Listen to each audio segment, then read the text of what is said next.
Hey, this is Seeing Nicho. I'm Chris. This is MMA for you. I'm going to be doing my Bellator 120 post-fight analysis. Overall, this card I thought was unforgettable. I thought it's very memorable, but almost for like the wrong reasons. As some MMA journalists kind of said it best. Chuck Mendenhall from MMA Fighting said it was a glorious blur. And he has an article on the website pretty much equating it to a party that you don't remember the next day. Jordan Breen and TJ DeSantis from the SRN, they called Bellator 120 iconic. It definitely is memorable in the sense of just weird stuff happening. I'll get to it too. In this card. And it's their first pay-per-view. Judging was terrible. Especially in the main event and co-main event. Upsets happened. Yeah, the pacing was not that great. I loved the event. I thought it was really good though. The video production went from really good sometimes. They'd pan out to some really good shots of like the crowd after like a knockout or something like that. To like, but then they get to amateur hour at the same time. You know, it's like there's blood and sweat on the camera, and the guy's not like, and it's still going. You know, and it's just like among other things. You know.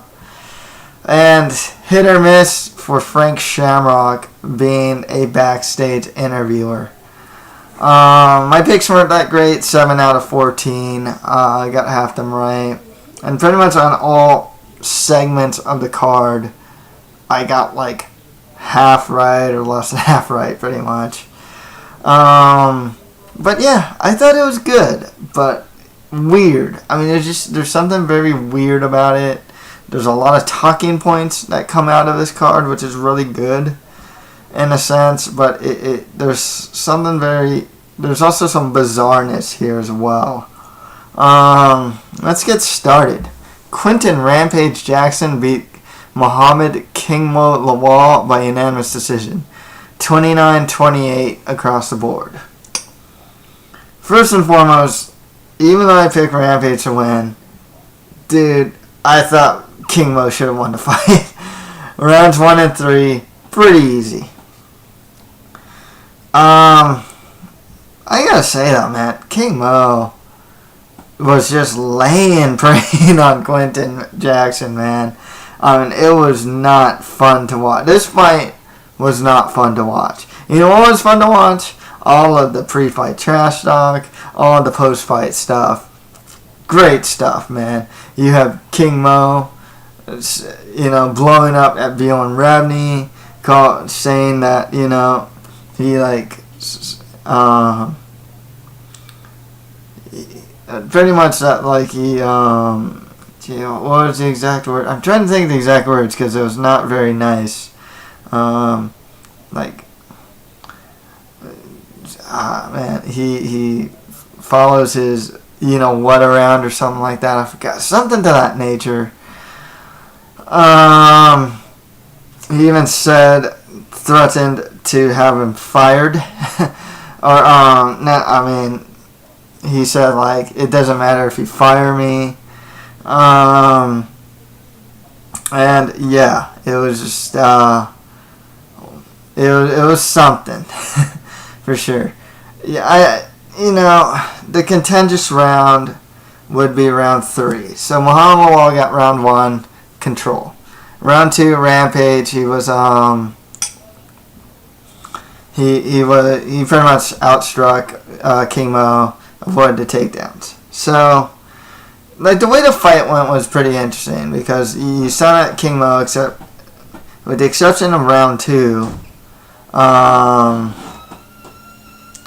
you know, and in round 2 he managed to get like a good punch or two in, but then he utilized his wrestling throughout the fight.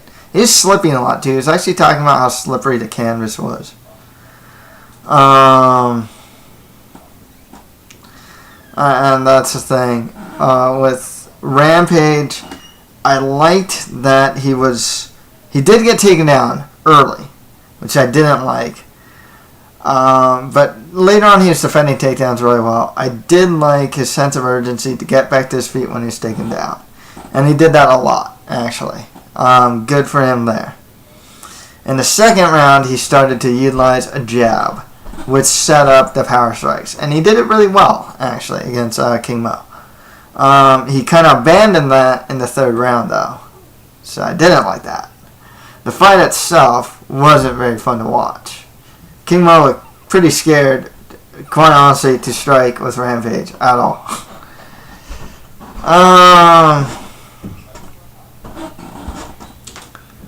So the fight wasn't that great. And what it does for the division isn't that great in a sense. It's very odd. Quinton Rampage, okay, this was a Bellator light heavyweight tournament final. Quinton Rampage Jackson does not want to fight Emmanuel Newton. So, you can maybe guess that the winner of this upcoming light heavyweight tournament, it's an 8-man tournament. Liam McGreary's in it, Felipe Lins. So actually some pretty good prospects on it. It's going to fight Emmanuel Newton. And I would assume that Jackson just doesn't want to fight him. That's my assumption. It looks like he wants to get a rematch with King Mo. That's probably the fight that makes the most sense right now. If not that, you can go with another guy who won, Rampage versus T. Ortiz. Otherwise, it's a somewhat strange situation because the winner doesn't want to fight the champion. He wants to get a rematch in a fight that most thought that he lost. But the fight wasn't even that great from an aesthetic standpoint. So yeah, I should stop saying no. The thing is, and that's actually the thing with this whole card, that certain things happened that muddy up their division. This is kind of one of them. And then you get to the bad judging as well. And that kind of segues into the next fight. Will Brooks beat Michael Chandler by split decision. From most people's account, including my own, Michael Chandler got rounds 1, 2, and 5. According to, I think it was like Jordan Brain was saying that he doesn't even know how the judges gave Will Brooks round 5. 2 of them gave him round 5. I don't either. I really don't. I thought that what Chandler did near the end of the round by hitting some nice punches. I don't think he got dropped, but he kind of slipped. And on top, mounting him. I thought it was more than enough to secure the 5th round. Very surprising. I was actually kind of surprised. I think there's an argument too that round 3 could be 10-8. He took his back, Michael Chandler's back, mounted him. This is a really good ground and pound that was nearly fight finishing. Attempted rear naked chokes or potentially fight finishing as well. The fight itself, great fight of the night. Mike Chandler, first rounds, you strike and get inside, push Will Brooks over against the cage, would hit a double takedown or something like that, right? Take him down, keep him there. You stay busy ground pound, keep him there. No broke. Will Brooks would use a butterfly guard or whatnot to try and get back to his feet. But pretty definitive. Mike Chandler first 2 rounds. Then I think Michael Chandler got down in the 3rd, or ended up in his back inside. I forgot what happened. He does something that Gilbert Melendez is doing a lot in his 3rd fight against Josh Sullivan. Michael Chandler Well, actually in the second round, Chandler actually had his back taken, but then he managed to reverse the position. And we'll actually get about that too, because that's a narrative in fight. In a sense. But with Chandler, he would do the same thing. They don't create space to their feet. So they just kind of immediately give back and try and scramble. Bad move, you know. The first time it happened, Wilbur went back, put in the hooks, hit a body shot, and got reversed. There was some good fight from Will Brooks in this fight.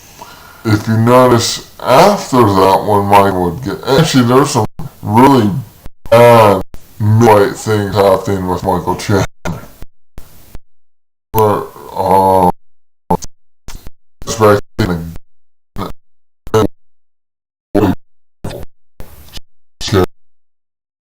other problem with Chandler, too, is going really bad sloppy takedowns, going on his arms, get his up really bad.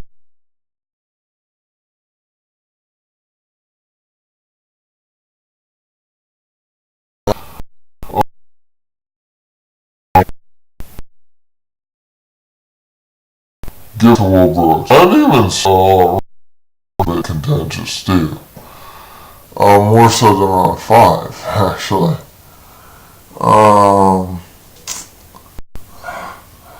Stop saying it's hard not to. The thing is that I liked Will Brooks' mid-fight adjustments. I think Michael Chandler's getting really sloppy and reckless. He always gets sloppy and reckless, especially in his striking. I mean, he'll wing in a right hand a lot of times and almost like fall forward.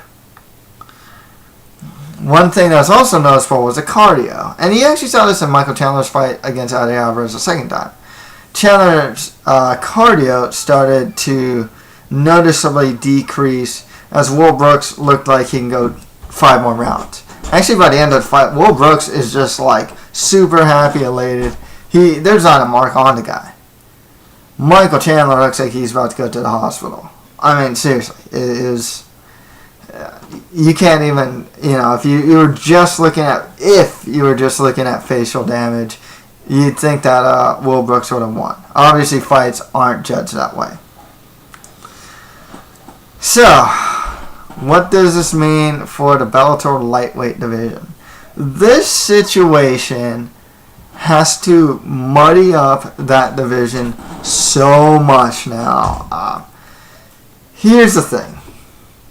Eddie Alvarez was supposed to fight Michael Chandler for the Bellator lightweight title.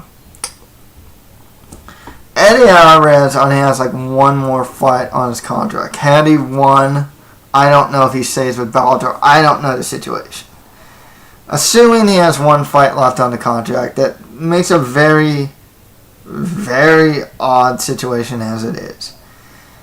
Saying they had Michael Chandler versus Alvarez 3 and Michael Chandler 1, ended up winning the fight. Michael Chandler is like the undisputed Bellator champion. Everything's good. This is kind of weird. So, Michael Chandler was the guy many wanted to win. Bellator wanted to win. The fans probably wanted him to win. You can see because it will smoothly transition into the third fight with Eddie Alvarez.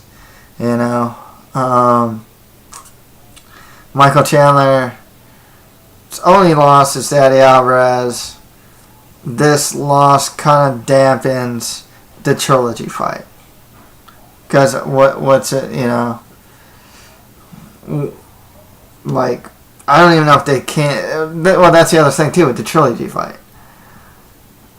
From what I'm reading, they might actually still go with Michael Chandler, Eddie Alvarez 3. Very weird situation right there. Will Brooks is your interim champion. Alvarez is the regular champion. So Michael Chandler fights Eddie Alvarez I suppose.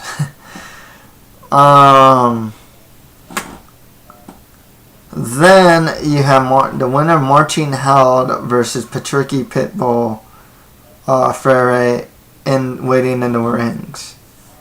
Then you have the odd man out who won a Summer Series lightweight tournament, and Dave Jansen, who's been waiting in the wings forever.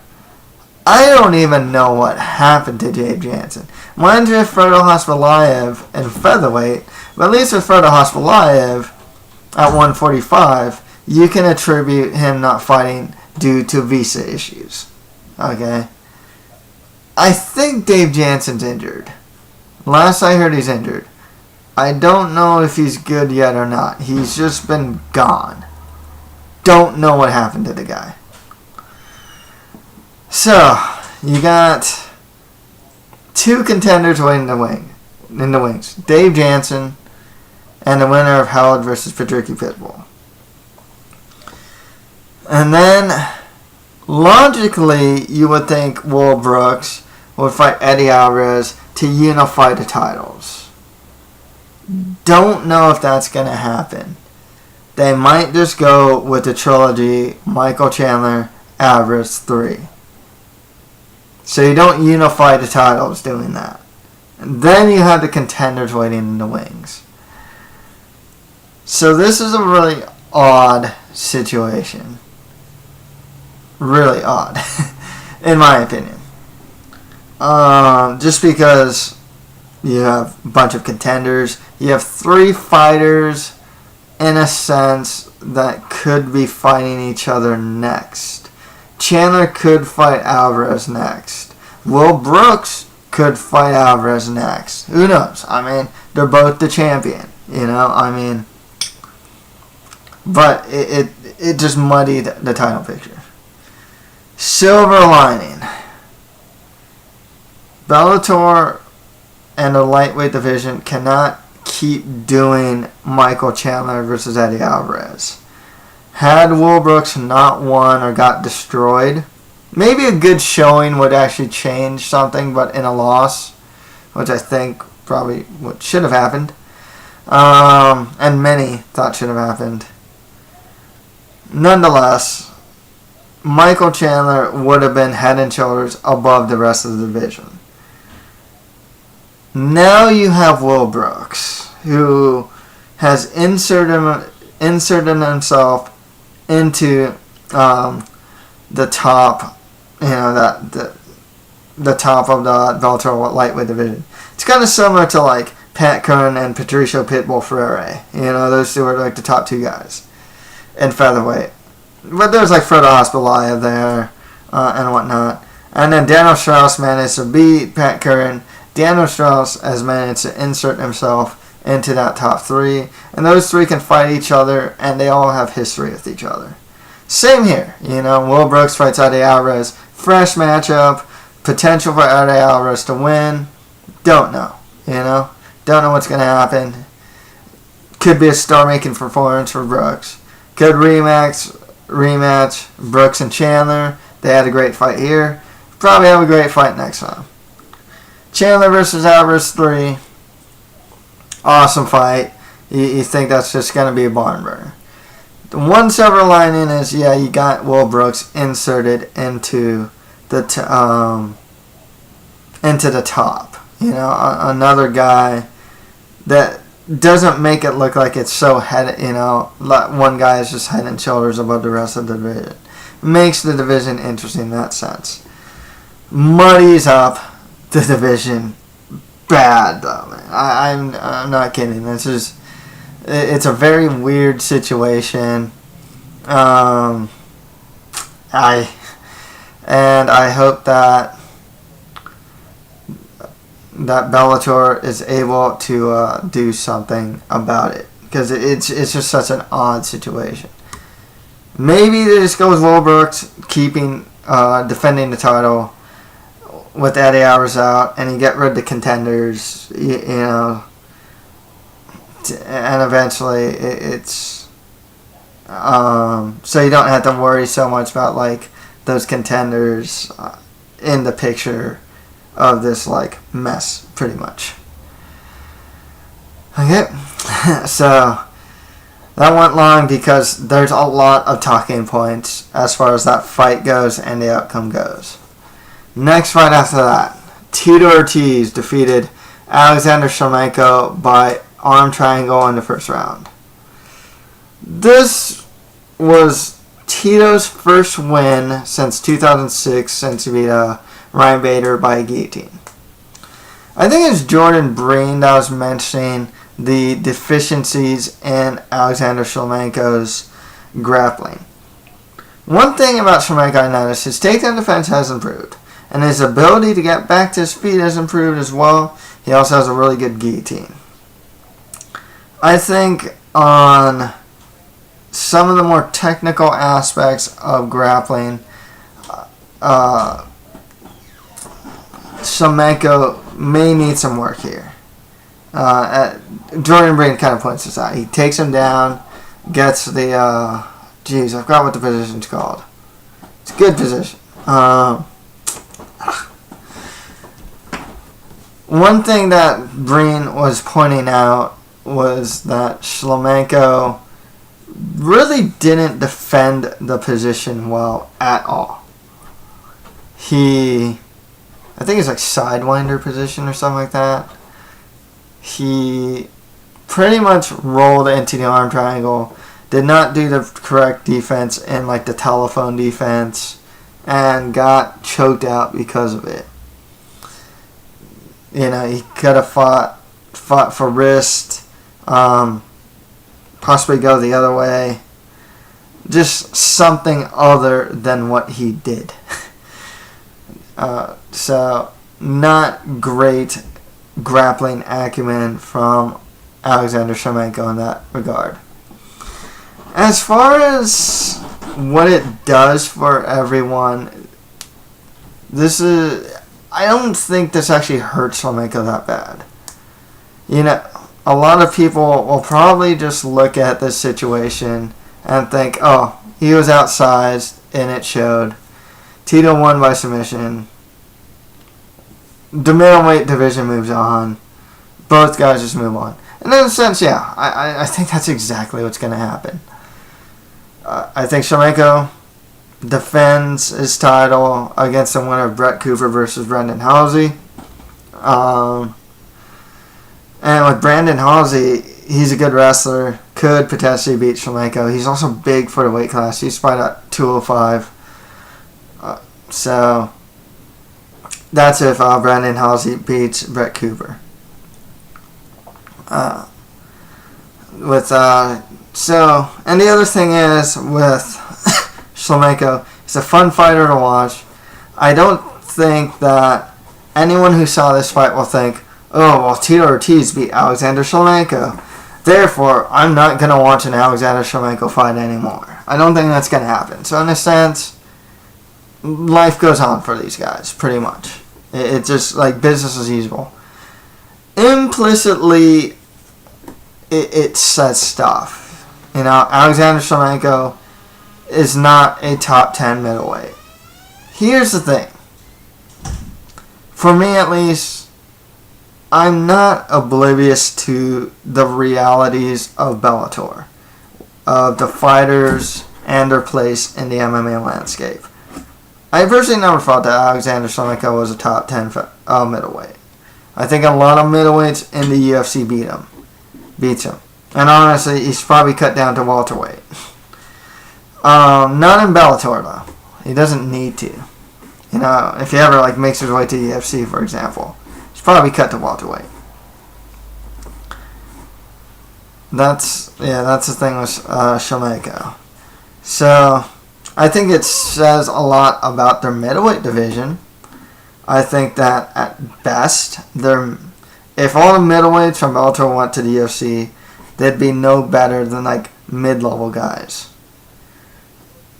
You know, they're prospects anyways. Miguel Parlo, Brennan Ward, some of these other guys, they're all just prospects anyways.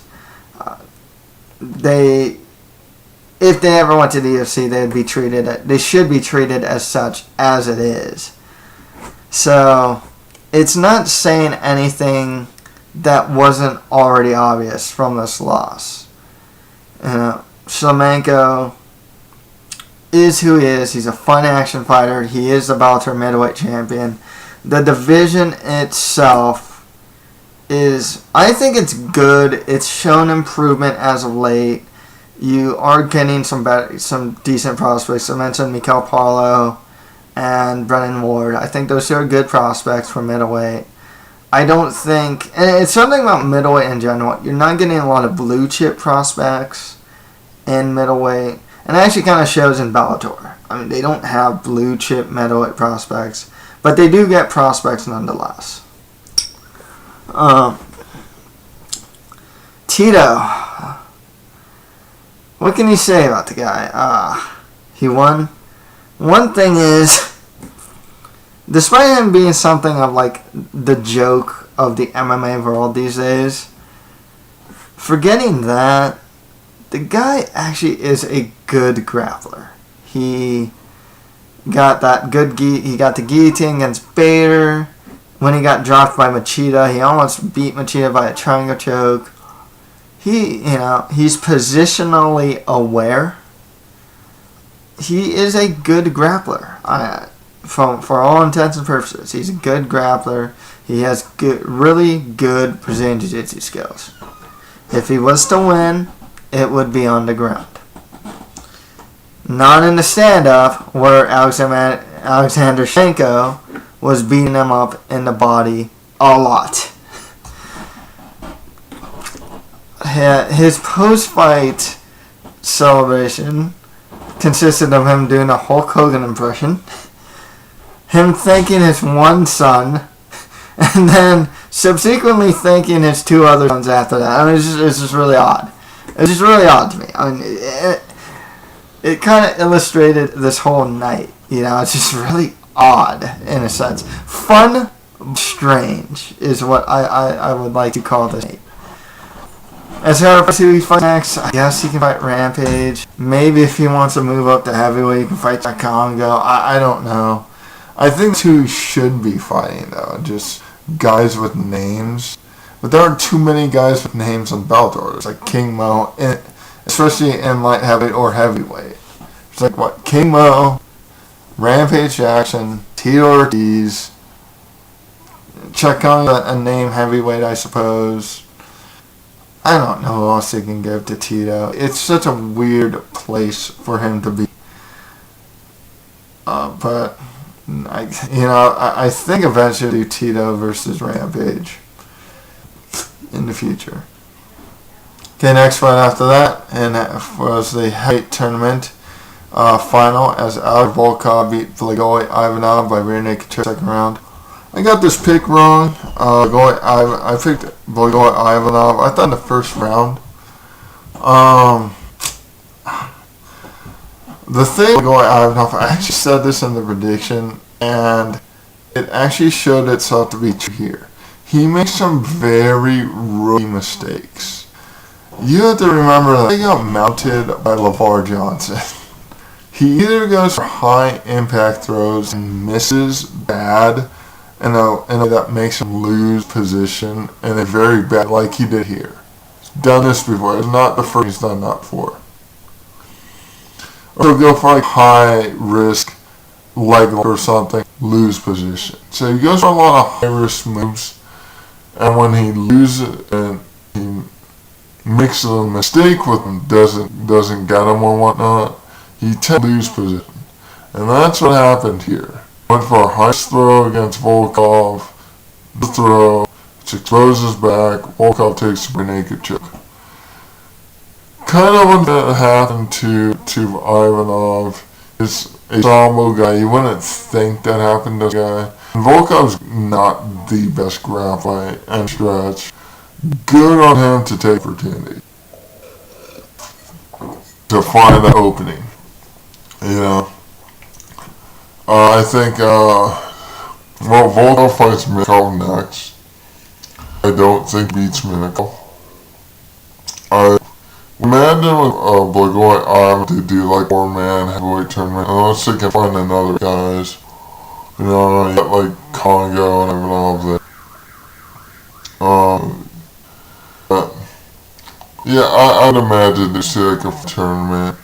Bellator's only 27, Cubs only 25. I think America's like what, 29, something like that. Easy. Those guys are actually kind of weights out there. They have potential. If they were to the UFC tomorrow, I see him win. I see him get streaks. I don't think I'll be champion. I don't even reach the top 5. Reach the top 10. If they ever went to the UFC. It actually goes to show how thin heavyweight is in general. But yeah, you know, they're good fighters. I would like to eventually see Ivanov versus Minakov one of these days. But we'll get Volkov versus Minakov again. Like I said, I don't expect Volkov to win that one though. And next fight after that, Michael Venom Page, MVP, defeated Ricky Rainey by TKO in the first round. One thing that Ricky Rainey said is that after the fight was that Michael Page swagged him out. He sure did. Michael Venom Page, what can you say about this guy? Fun to watch. You're either going to love this guy or hate this guy, though. I watched this fight with some of my friends. My friends did not like him. They found his showboating to be highly obnoxious. In the sense it is. He's really entertaining. He's really gifted. But you're either going to love him or hate him. But you're not going to hate him in the sense that you want to turn off or change the channel. You want to, you know, a lot of people want to see him get knocked out for his like showboating. The fight consisted of him doing a lot of showboating. He fights with a very hands down style. He manages to mitigate a lot of what defensive liabilities that creates by having very strong lateral movement, and he uses head movement as well. His hands down style, in my opinion, I think probably helps his takedown defense immensely. He managed to shrug off some of Rainey's takedowns. And the thing with Michael Page, he does have fight-ending power into his strikes. He's really fast. There's a lot to like about him. He moves laterally. He has good head movement. He has fast hands. And despite his showboating, he kind of uses it as a fake. He'll like showboat, dance around, throw a strike, like a lunging right hand, real fast. A lot to like about this guy. He's fun to watch. I think there's kind of this ever-growing threat, though, in a sense with Page, that he won't be able to implement that style for a long time. That someone's going to make him pay for what he does. I think eventually it's going to happen. I don't know when. But yeah, there's kind of this growing, there's kind of this like uneasiness about it. That you kind of think someone's going to tag him. Like Chris Weidman managed to tag Anderson Silva that first time, you know? The thing is, I remember, I watched this fight with a friend, and he did say this, that if Michael Page fought like with his hands up, did less showboating, he'd just be a beast.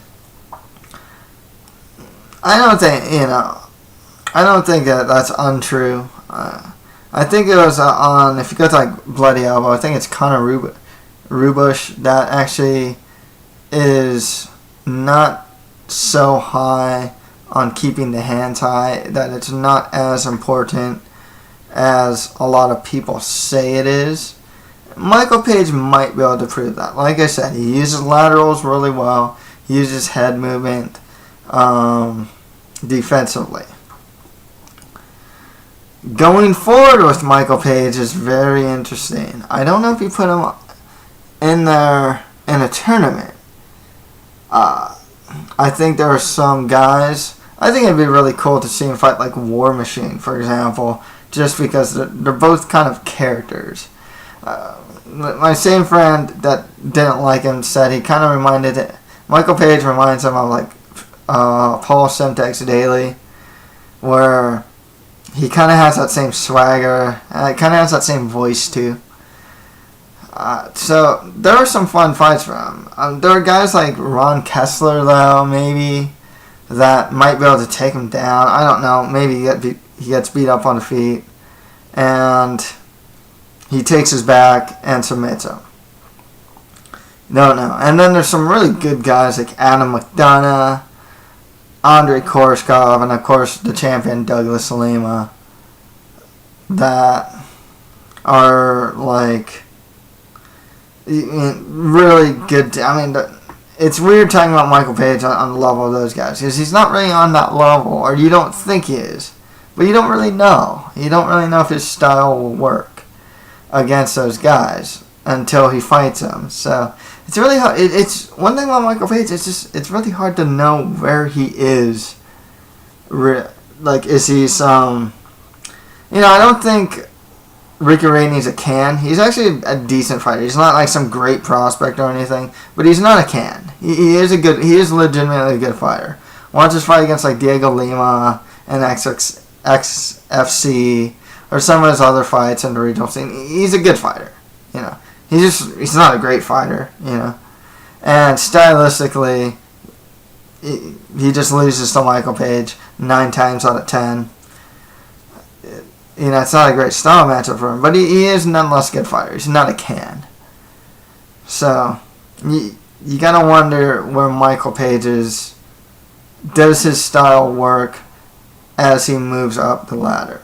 Don't know. Still young. I like what I see from the guy. Okay, the prelims. Cheick Kongo beat Eric Smith by TKO in the second round. There's not much I can say about these. Good win for Kongo, I suppose. Found some trouble kind of early on, but managed to get the win here. I'd say he probably goes to another tournament. Eric Smith, probably try and cut down to 2. I think he's fought at 205 before, then he's moved up. He kind of moves up and down division. I think he would be better suited just at 205. Martin Howard beat Nate Jolly by armbar in first round. Howard fights Patricky Pitbull next. Good win from Howard. Fabricio Guerrero beat Shabbat Shamalayev by Kimura in the first round. Real technical stuff here. I mean, just the way he set up that Kimura and whatnot, it's really good. Fabricio Guerrero is still a really young prospect. Very well-rounded, too. His striking's getting better. I think he's training with the Alpha Male these days, and his ground game is very good. Shamalayev is a good fighter himself, and that's actually a pretty big win under his belt. He's lost to the likes of Patricky Pitbull Freire, Fabricio Guerrero has, and Frodo Hospitalayev. But otherwise, he's still a very good featherweight prospect. Probably going to put him in. He beat, I think before, I don't know if it's before this, I think he beat Des Green. Good prospect there. He'll probably go through another tournament. I'd favor him to do pretty well, depending on the level of competition they give him.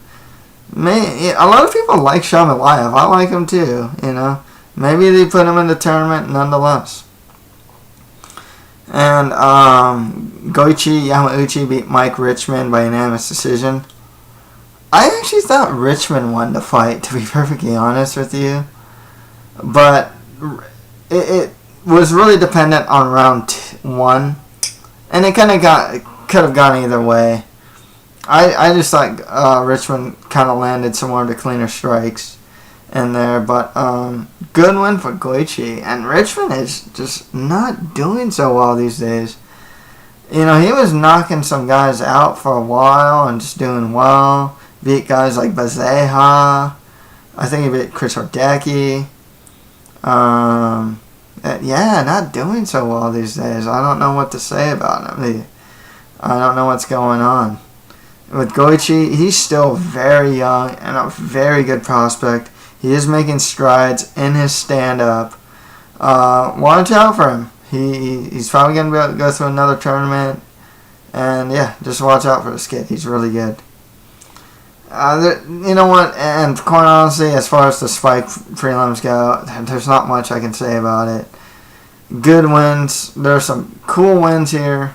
But, you know, I don't even know which one of these guys is going to stay in Bellator.